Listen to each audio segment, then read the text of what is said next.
Hey, what is up guys, this is Cobb and this is happening. Welcome to the Ninja Turtles inside of Raid Shadow Legends. Absolutely ridiculous stuff, man. Starting off with Michelangelo, let's break down the kits, man, and see what we've got going here, man. Good old Mikey, Banner Lords attack legendary. Banner Lords, I mean, I guess he's confined to the sewers, so, you know, he's still in keeping with the old Ninja Turtle theme. What's he all about, man? Double hit at A1. If either hit was critical, place an increased attack buff on this champion for 2 turns. Just a solid little A1. Mikey's kit, from what I can see, almost all of his skills, I've taken a quick look, have this extra effect if they crit, so he's definitely a champion you're going to build with 100% crit rate. His A2 is a 3-turn cooldown, attacks one enemy. Don't shut down on me just there. This is a really good skill. Attacks one enemy before attacking, place a 100% chance to place a decreased defense debuff on the target for 2 turns. Also has a 100% chance of placing a stun debuff on the target for 1 turn. Ignores a portion of the target's resistance if this attack is critical. Good stuff. Less accuracy needed is always nice on your attack champs. Then it applies the debuff spread effect, taking all debuffs from the target and placing them on all enemies. With the decreased defense and a stun worked into the skill with a full debuff spread effect that ignores resistance, now we're talking, man. This is an incredible wave control skill, and because it brings decreased defense, it's not that bad when you eventually get to a boss in a dungeon as well. Very nice, dude. On the bloody A3, we've got ourselves an attack all enemies here as well. This one is a 4-turn cooldown, 100% chance of placing decreased attack and leech debuff for 2 turns. Will ignore a portion of the attack's resistance. If this attack is critical, then place a taunt buff on this champion for 2 turns. So lovely. Ignores all kinds of resistance on all kinds of skills. Very nice. Decreased attack, decreased defense, leech, stuns, debuff spread. Like, bro. Michelangelo is a monster against waves of enemies, and because he brings decreased attack and decreased defense wrapped up in the very same kit, he's just kind of good everywhere. Before we get to his passive, which is just absolutely mental, man, right now is an incredible time while the turtles are active to create a new Raid Shadow Legends account, man. Make sure to get that done right now by clicking on the beginner promo link down below this video at the top of the gosh darn description box and use that link to create a new Raid account, man, to get all of the free stuff that you see on screen right now, plus the login chase legendary champion. That's of course live in the game right now, who I haven't even had time to add into my little on-screen, promo link advert right now, man. But it's actually triple legendary start. Best beginner promo link on, man. Use that promo link if you were looking to start off a new Raid account. Just make sure to use it on laptop or PC. Will not work on mobile devices. Michelangelo's passive. We haven't got to the best part, man. So Michelangelo brings a taunt buff, which seems a little bit weird on his A3. Well, on his passive, he has the passive effect with one turn cooldown, a chance to evade, 50% chance to evade an enemy's skill and all of its effects. If this champion is under a taunt buff, the chance to evade increases to 30%. And whenever Leonardo, Donatello, Michelangelo, or Raphael attack, this champion will join in with that attack. So I'm assuming that just do all the turtles just have this same passive or something? Or is it just Mikey? I don't even know, man. Either way, he's going to be ally attacking like crazy along with all of the other guys, man. Also place a shield buff equal to 300% if this champion's attack on this champ for 1 turn whenever they do receive a hit.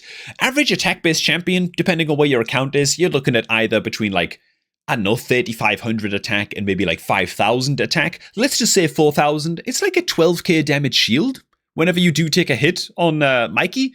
That's pretty bloody good, That's not a bad passive at all. Moving along the list, we then have Raphael in the Barbarians faction, also confined to the sewers. Oh man, what are we doing here, man? Good old Raphael, another attack-based turtle right here. I'm going to be interested to see if they are all attack-based. We'll see how that pans out. On the A1 skill, it's a double hit at A1, block revive debuff if the target is killed. Okay, very cool. Maybe Arena, maybe Ice Golem are just the areas of the game that I'm thinking of straight away. Each crit also fills the champion's 10 meter by 10%, so it's a 20% 10 meter fill on Raphael. Very nice. On the A2, it is an attack all enemies skill. On a 3-turn cooldown will ignore shields and block damage buffs if attacking under a berserk debuff placed by this champion. Interesting. If this champion is not under a berserk debuff placed by themselves, the damage inflicted against enemies under shield buffs is increased by 50%. So basically, if you're under a berserk debuff that Raphael places on himself, you ignore shields and block damage. Otherwise, you just do bonus damage to shields, basically. Interesting. How does he place that Berserk on himself? Okay, it might just be the passive. Oh, never mind. He places it on the A3. So the A3 is a 310 cooldown. Attacks one enemy thrice, 3 times. Why the hell did I say that? Each hit will ignore 20% of the target's defense. Place a perfect Veil buff and an unkillable buff on the champion for 2 turns if the target is killed, which they probably will be. If the target survives, place a Berserk buff on this champion for 2 turns. Instead, this debuff cannot be resisted or blocked. So you get the Berserk no matter what if you fail to kill. Now, Berserk is not a very common debuff that people know a lot about, especially if you're still an early game player. The Berserk debuff increases the damage your champ inflicts, but also increases the damage they receive by 50%, right? You just turned into a bloody Urukai Berserker, you know? As for the passive, whenever Leonardo Donatello, okay, lovely, yep, it's a big old, it's whenever a turtle attacks, all the other turtles join in, which is lovely. Place a Berserk debuff on this champion for 1 turn when any champion dies. Wow. All right, that's pretty good. Like, in terms of uptime for the Berserk buff, that's actually pretty good. Has a 20% chance of granting an extra turn when attacking under a Berserk debuff placed by this champion. Okay. Seems like a very, very fun champion. As to how viable Raphael is actually going to be, who the bloody hell knows? This is a tough one to judge. I get the feeling that he's a bit more of a meme, but a bloody fun-sounding meme at that. Increase ally attack in all battles by 30% is the aura on Raph. Next up, squiggling on to the Lizardmen faction. I think we got another turtle hideaway, and here we do. It's good old Donatello. Donatello looking absolutely monstrous, by the way. More of a support, healer, cooldown, reset type champion, I believe. His heals come in the form of his A1, attacks one enemy, heals all allies by 5% if this champion's max HP, and activates a random continuous heal buff on all allies. Okay. Cool. I'm guessing he brings all kinds of continuous heal. I guess on his passive, we'll check out his A2 next. 4-turn cooldown. Bucked attacks all enemies. Decrease the cooldown of all ally skills that attack this champions by 2 turns. Okay. This skill's cooldown cannot be decreased by other cooldown decreasing effects. Very, very good. Place an increased speed buff on all allies for 2 turns. Wow, this is good. This is really good. 2-turn. I was expecting like a 1-turn cooldown reduction. To be honest, I wasn't expecting the doubly wobbler. This is powerful, man. I wouldn't expect this. Well, I just didn't expect this. Curiosity, by the way, the damage is based on HP on Donatello's A2 here as well. Just a little curious detail. Same with the A1 as well. I didn't notice that till just now. Then on the A3, we've got remove all debuffs from all allies. Place a continuous heal buff, strengthen buff on all allies for 2 stinking turns. Also fills the temperature of all allies by 20% on a 3-turn cooldown. Very good. Just very good. Just very solid. Debuff cleanse, continuous heal. Remember, he can activate his continuous heals as well with his A1. Yeah. I'm quite impressed by this guy, man. I'm quite impressed. Can you tell? I like the look of this champion really quite a bit. Just a powerful, powerful support champ, man. On the passive, wow, it's a 4-turn cooldown active effect. On this passive. He brings the ally attack, as always, which is pretty good. His A1's quite solid. On the active effect, whenever an ally is about to receive a fatal hit, this champion prevents that ally's death and keeps them alive with 1 HP, then equalizes that ally's HP. The HP level of that ally will be brought up to the average HP level of the team. Okay, cool. So a little bit of like Freya-esque action with like Freya's passive, the Barbarian Legendary. Very, very cool. Nice skill. I see why it has a 4-turn cooldown. It's pretty bloody powerful, and his HP aura is in all battles by 30%. Now, where's the last turtle, dude? We still got Shredder and somebody else to get to as well. Oh, there he is. So Leonardo is a Void legendary turtle for the Shadowkin faction. Looking just insanely awesome, dude. I'm getting so many flashbacks to just like all my action figures and stuff when I was a kid right now. I tell you what, man. This is a crazy, crazy collab. Okay, Leonardo, man, is actually defense-based, and so he's going to bring the defense aura in all battles. What does this kit actually do? The A1. It's a double-header A1. When counter-attacking, will repeat this attack against a random enemy. Will ignore 3% of the target's defense for each buff on this champion, stacking up to 15%. Okay. Solid, I think. I'm guessing he's going to bring all kinds of counter-attack mechanics then. On the A2, it looks like an ally protect skill to me, if I had to guess. Okay, it actually is. 3-turn cooldown. Place, dude, it's called Shell, yeah, man. Look at the ability then, bro. Place an increased defense buff on all allies for 2 turns and a 50% ally protection buff on all allies for 2 turns as well. Also place an unkillable and counterattack buff on this champion for 2 turns. Just very, very powerful. Very, very solid. Great. I've really got nothing else to say about this one. It just brings all of the ingredients that you want. The A3, I'm guessing this is just going to be big old smack. Oh, wow. Okay, dude, he's actually... Okay, man. Teenage Mutant Ninja Turtle Unity Champion. Okay, bro. Alright, this is crazy. 3-turn cooldown on this A3.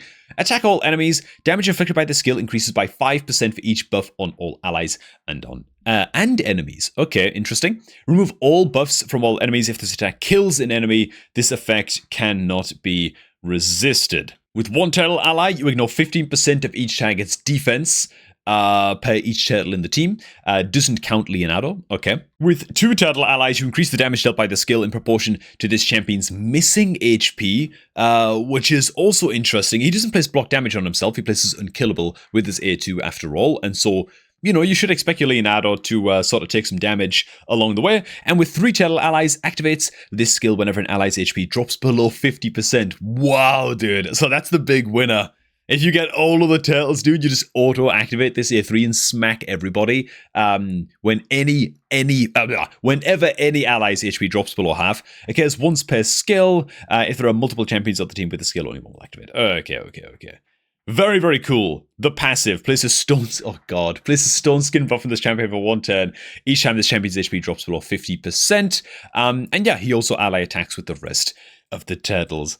Very, very cool, man. Very, very cool. I do fear a little bit that, okay, he's still going to be a very, very powerful counterattacker and like increased defense ally protector and stuff like that without the turtle synergies, but really with this A3, you kind of just want some turtles on the team, man. At least, I'd say, at least one other turtle ally, right? So you're getting a bit of ignore defense. Yeah, wish we knew the damage scaling for having 2 turtle allies on the team, but there you do go. Next up, we've got, I think, maybe also in the Shadowkin faction, actually. Where the hell is he? Oh my god, there he is, dude. Okay. Good old Shredder. This is a champion I'm going to blast over because we already know what his kit is because it was revealed what the event dungeon boss mechanics are going to be. And when the event dungeon reopens, Shredder is going to be the boss in that dungeon after all. And so, yeah, he's going to attack 1 enemy 3 times. The second and third hits of the skill will ignore 5% and 10% of the target's defense respectively. The second hit and third hits of the skill will deal 10% and 20% more crit damage respectively. Very, very cool indeed, man. So just all kinds of stacking damage on that. Brings a double hit at A2, attacks all enemies 2 times. Each crit destroys the enemy's defense by 5%, stacking up to 30. And so over the course of longer fights, Shredder's going to do a number on enemy defense, which is very, very tight. Each hit also has a chance of placing Leech debuff, and this debuff cannot be resisted if Shredder is under Veil or Perfect Veil. He then brings another attack all enemies on his A3 4-turn cooldown. Before attacking, steals all buffs from a single target. This effect cannot be resisted if this champion is under Veil. Very, very nice. Also get huge 10 meter fill on Shredder for every buff that you steal on this skill. Very nice. If you're stealing like 4 or 5 buffs from an enemy, it's basically just a 100% 10 meter fill. And so almost like an extra 10 on your Shredder after using this. So that's cool. Also ignores 50% of each enemy's defense as well as shield and block damage buffs.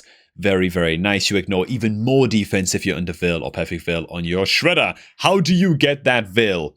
Let's find out, man. Maybe it's in the passive. Decrease all incoming damage by 30%. This damage is split equally among all allies except this champion. Increase the damage dealt by 15% for each dead ally. Okay, cool. He's an HP-based nuker, by the way. I should have pointed that out a little bit sooner, but cool. So it's actually likely he's going to live for quite a while. As for the active effect, on a 1-turn cooldown, whenever this champion loses 20% of the max HP in one attack, has a 100% chance to evade the next attack. When this guaranteed evade effect activates, place a perfect veil buff on this champion for 2 turns, and has a 50% chance of placing True Fear on all enemies for 1 turn. This True Fear can't be resisted either. Okay, dude. There's a lot going on there in Shredder's kit. Exciting champ.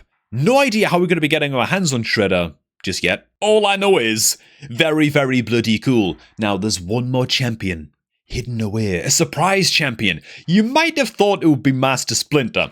Man, I was thinking, man, where's Master Splinter, bro? Where is he? He's not appeared yet, man. He's not showed up. I tell you who has showed up, though. Where is she? There she is, man. Up beside Alice. It's only reporter April O'Neil, dude. Intrepid reporter, man. Running all kinds of cover for the Turtles as they go about their mischief. Speed, okay. So I have no idea what that kit's going to be. I haven't checked this one out at all just yet. I have no clue. Increase ally speed in arena battles by 28%. Okay. Pretty good. Not as good as like an Arbiter Speed Aura in arena battles, but better than a Udex Ator. And so, not bad. What does she actually do? Attack. Oh my god, what is it? What's all this? What are we doing here? Okay, attacks one enemy, has a 75% chance bucked of placing stun, freeze, sleep, provoke. Okay. So just a random hard crowd control debuff on the target for 1 turn. Then place Perfect Veil on this champion for 2 turns. That's really good. That's really good for keeping your support champs safe. In live arena, not to mention wave content and stuff as well. Very, very solid, man. As for the A2, man, long skill descriptions. I apologize for that. 3-turn cooldown on this A2. Attacks one enemy, 100% chance of stealing all buffs from the target. Also has a 100% chance of stealing 100% of the target's 10 meter. Then a 100% chance of placing Nullify and a Seal debuff on the target for 2 turns. Has a 50% chance booked of of activating the explosive scoop skill, so this A2 skill, on an enemy when they gain an extra turn or an instant turn effect if there are multiple champions with this team. Okay, blah, blah, blah, blah. Okay, that's kind of cool, man. What does Nullify and Seal do again? Okay, there's Nullify. Champions under the Nullify debuff cannot have their skills activated, participate in ally attacks, be granted extra turns or instant turns, have their skills cooldowns decreased, have their shield's value increased, have their destroyed HP restored. What? There's just so much. Have their HP swapped by allies or by themselves, evade enemy effects or skills, have their 10 meter equalized, or have their HP balanced. Well, I'm never going to remember that ever again. She places Nullify. Good luck remembering what that does. She also places the Seal debuff. Hey, Plarium. Quality of life changes? How about arranging our debuffs in this little window here in alphabetical order? Please, thank you. Like, what are we doing here, man? There's no organization to this at all. Let's just see if we can find Seal. There it is. There are 2 versions of this debuff. Of course there are. The Seal debuff blocks effects from gear sets and masteries, except stat boosts granted by artifacts and accessories. Okay. Alright, as well as masteries that only boost stats like Blade Disciple, Flawless Execute. This, okay, what? She places Seal and she places Nullify. I ain't reading all that, man. That's just too much to remember. And I don't know how you quantify the power of these debuffs, really. She seems good. She seems strong, don't get me wrong. The 100% 10 meter steal, the 100% buff steal, those bits of the kit are already, like, pretty good. Like, not bad. This is a passive. That's too much reading. I'm just going to leave this on the screen right now so you can give it a read if you want to, because it's too much. And I want to get this video released as well, nice and quickly, you know what I'm saying? So, yeah, feel free to go ahead and read on through this, man. Does April seem good enough based on her kit from what I've read so far to actually appear and, like, really shape an arena meta? Not so sure about that, but then again, we'll see how easy it is to get your hands on April O'Neil and what kind of events are going to pop up, in future to get your hands on her. You know what I'm saying, man? I think mostly, though, people give most of a damn about the Turtles, man, especially given just how powerful the Turtles are when you put them all together. You know what I'm saying? So that's what I'm thinking. That's what I think of all of the champion kits so far. No sign of Master Shredder just yet. Has the champ chase, like, supposed to be a login chase starting, but that hasn't started, at least on my account, just yet. Let me know what you guys think down below. Hey, man, if you'll get started off a new Raid Shadow Legends account, man, get it done right now. The login chase is probably about to start, you know, so then it's going to be a triple legendary start on your new Raid Shadow Legends account, man. Get that link, get that promo link down below this video. Clicked. It's at the top of the description box, man. Click on that link and use it to create your new account, man, for all of the free stuff that you see on screen right now. Let me know what you think of the Turtles down below in the comments. Now I'm going to catch all of you guys just a tad bit later, man.